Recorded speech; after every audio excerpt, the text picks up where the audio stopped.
जय श्री राम जी का आशीर्वाद हम सब पर बना रहे। आज हम श्री रामचरितमानस में 27वें मास पारायण का भाग 5 पढ़ेंगे। पढ़ने से पहले अपने गुरुदेव के चरणों में नमन करते हैं। भगवान शिव, माता पार्वती, श्री राम जी और सीता माता के चरणों में नमन करते हैं और हनुमान जी से प्रार्थना करते हैं कि वो पढ़ने में हमें शक्ति प्रदान करे और पढ़ने में कोई गलती हो तो हमें क्षमा करे। ओम श्री गणेशाय नमः।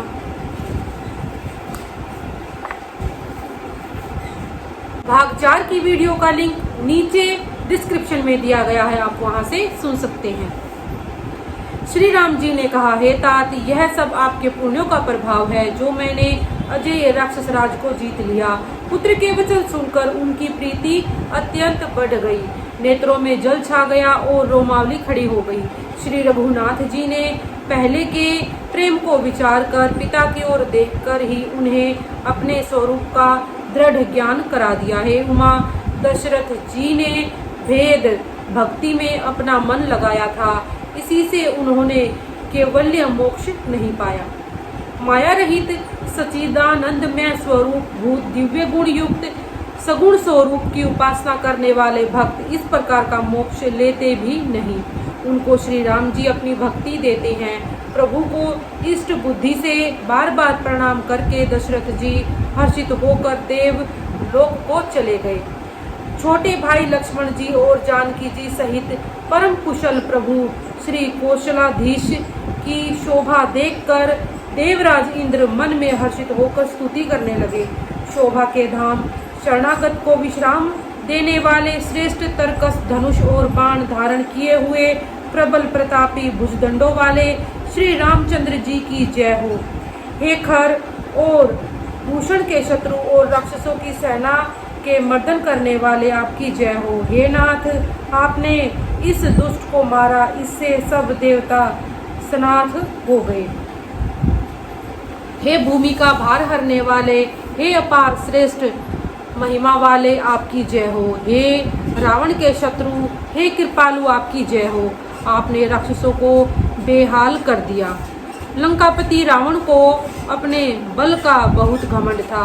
उसने देवता और गंधर्व सभी को अपने वश में कर लिया था और वह मुनि, सिद्ध, मनुष्य, पक्षी और नाग आदि सभी के हठ पूर्वक पीछे पड़ गया था। वह दूसरों से द्रोह करने में तत्पर और अत्यंत दुष्ट था। उस पापी ने वैसा ही फल पाया। अब हे दीनों पर दया करने वाले, हे कमल के समान विशाल नेत्रों वाले, सुनिए। मुझे अत्यंत अभिमान था कि मेरे समान कोई नहीं है, पर अब प्रभु के चरण कमलों के दर्शन करने से दुख समूह का देने वाला मेरा वह अभिमान जाता रहा।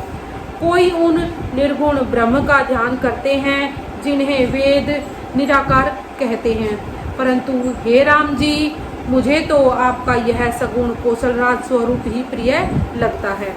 श्री जानकी जी और छोटे भाई लक्ष्मण जी सहित मेरे हृदय में अपना घर बनाइए। हे रमानिवास, हे शरणागत के भय को हरने वाले और उसे सब प्रकार का सुख देने वाले, मुझे अपनी भक्ति दीजिए।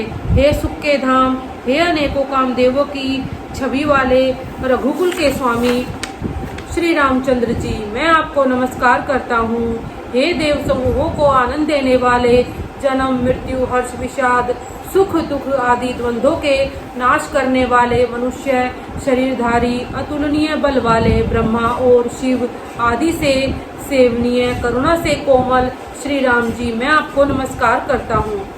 हे कृपालु, अब मेरी ओर कृपा करके देखकर आज्ञा दीजिए कि मैं क्या सेवा करूं। इंद्र के ये प्रिय वचन सुनकर दीन दयालु श्री राम जी बोले, हे देवराज सुनो, हमारे वानर भालू जिन्हें निशाचरों ने मार डाला है पृथ्वी पर पड़े हैं। इन्होंने मेरे हित के लिए अपने प्राण त्याग दिए। हे सुजान देवराज, इन सबको जिला दो।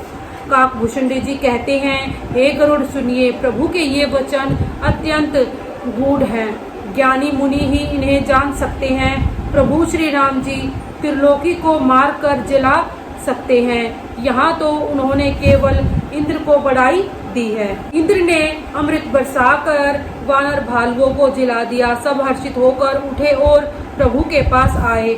अमृत की वर्षा दोनों ही दलों पर हुई, पर रीछ वानर ही जीवित हुए, राक्षस नहीं। क्योंकि राक्षसों के मन तो मरते समय रामाकार हो गए थे, अतः वे मुक्त हो गए, उनके भव बंधन छूट गए। किंतु वानर और भालू तो सब देवांश अर्थात भगवान की लीला के परिकर थे, इसीलिए वे सब श्री रघुनाथ जी की इच्छा से जीवित हो गए। श्री रामचंद्र जी के समान दीनों का हित करने वाला कौन है, जिन्होंने सारे राक्षसों को मुक्त कर दिया। दुष्ट पापों के घर और कामी रावण ने भी वह गति पाई जिसे श्रेष्ठ मुनि भी नहीं पाते। फूलों की वर्षा करके सब देवता सुंदर विमानों पर चढ़ चढ़ कर चले। तब सुअवसर जानकर सुजान शिवजी प्रभु श्री रामचंद्र जी के पास आए और परम प्रेम से दोनों हाथ जोड़कर कमल के समान नेत्रों में जल भरकर पुलकित शरीर और गदगद वाणी से त्रिपुरारी शिवजी विनती करने लगे। हे रघुकुल के स्वामी, सुंदर हाथों में श्रेष्ठ धनुष और सुंदर बाण धारण किए हुए आप मेरी रक्षा कीजिए। आप महामोह रूपी मेघ समूह के उड़ाने के लिए प्रचंड पवन है, संशय रूपी वन के भस्म करने के लिए अग्नि है और देवताओं को आनंद देने वाले हैं। आप निर्गुण सगुण दिव्य गुणों के धाम और परम सुंदर हैं। ब्रह्म रूपी अंधकार के नाश के लिए प्रबल प्रतापी सूर्य हैं। काम क्रोध और मद रूपी हाथियों के वध के लिए सिंह के समान आप इस सेवक के मन रूपी वन में निरंतर निवास कीजिए। विषय कामनाओं के समूह रूपी कमल वन के नाश के लिए आप प्रबल पाला हैं। आप उदार और मन से परे हैं। भवसागर को मथने के लिए आप मंद्राचल पर्वत हैं। आप हमारे परम भय को दूर कीजिए और हमें दुस्तर संसार सागर से पार कीजिए। हे श्याम सुंदर शरीर, हे कमल नयन, हे दीन बंधु, हे शरणागत को दुख से छुड़ाने वाले, हे राजा रामचंद्र जी, आप छोटे भाई लक्ष्मण और जानकी जी सहित निरंतर मेरे हृदय के अंदर निवास कीजिए। आप मुनियों को आनंद देने वाले, पृथ्वी मंडल के भूषण, तुलसीदास के प्रभु और भय का नाश करने वाले हैं।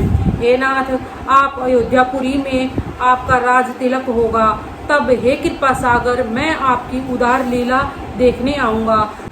जब शिवजी विनती करके चले गए, तब विभीषण जी प्रभु के पास आए और चरणों में सिर नवाकर कोमल वाणी से बोले, हे शारंग धनुष के धारण करने वाले प्रभु, मेरी विनती सुनिए। आपने कुल और सेना सहित रावण का वध किया, त्रिभुवन में अपना पवित्र यश फैलाया और मुझ दीन पापी, बुद्धिहीन और जातिहीन पर बहुत प्रकार से कृपा की। अब हे प्रभु, इस दास के घर को पवित्र कीजिए और वहाँ चलकर स्नान कीजिए, जिससे युद्ध की थकावट दूर हो जाए। हे कृपालु, खजाना, महल और संपत्ति निरीक्षण कर प्रसन्नता पूर्वक वानरों को दीजिए। हे नाथ, मुझे सब प्रकार से अपना लीजिए और फिर हे प्रभु, मुझे साथ लेकर अयोध्यापुरी को पधारिए। विभीषण जी के कोमल वचन सुनते ही दीन दयालु प्रभु के दोनों विशाल नेत्रों में प्रेमाश्रुओं का जल भर आया। श्री राम जी ने कहा, हे भाई सुनो, तुम्हारा खजाना और घर सब मेरा ही है, यह बात सच है, पर भरत की दशा याद करके मुझे एक एक पल कल्प के समान बीत रहा है। 27वां मास पारायण आज हम यहीं तक पढ़ेंगे। इसी के साथ बोलते रहिए जय श्री राम।